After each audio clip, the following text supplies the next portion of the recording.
tere, mina olen Peeter, vaatate videoblogi, näeme uues. 18.–19. augustil toimus Tallinna linnaruumi festival Tulevik on täna. Selle raames sai külastada ka Kilukaarbi saali. Sinna ma just suundungi ja vaatan ja üritan leida küsimuse vastuse, miks selle nimi on Kilukaarbi saal. Välisministeerium ja Kilukaarbi saal asub siis siin. Et saali siseneda on peetud otstarbekaks teha eraldi trepp ja sisenemine toimub akna kaudu. Eks see on tegelikult mõeldud julgeolekuohu vähendamiseks, et inimesed ei käiks läbi ministeeriumi hoone enda, vaid läheksid otse saali. No see saal, mille katus meenutab natukene sadulat. Väljast meile tundub kuidagi, et siin on kolmnurga motiive kasutatud. Tegelikult seest te näete, et see tegelikult on palju keerukam. Siinpoolne see lisaosa oli algselt siis madalam ühekorruseline ja see saali nurk nägi efektsem välja. Et natuke ta on umbseks niimoodi jäänud, aga tegelikult väga selline mõjus on see siis ka siia. Kes näiteks teie tulid välja? Siseneme akna kaudu.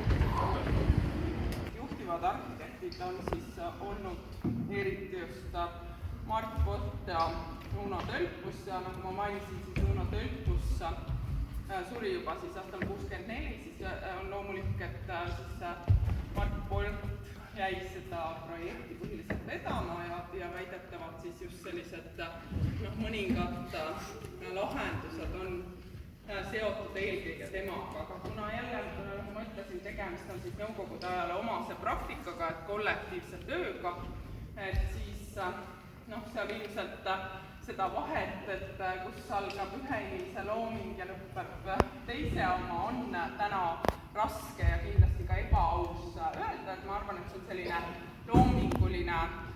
loominguline kollektiivne töö, nagu me näeme siis täna näiteks noorema põlve arhitektide projekteeritud riigigümnaasiumite puhul. Jälle insener on ka mitu, aga põhiline kandejuht oli siis Vello Kütsi, kes siis tegelikult ka selliseid eksperimentaalseid põhiliselt lagedega seotud lahendusi välja töötas ja samuti, kes kuulus siis Tallinna laululava kavandanud meeskonda, mis ka esindas just sellist modernset, julget kande, ütleme, konstruktiivset ja funktsionaalset vormi.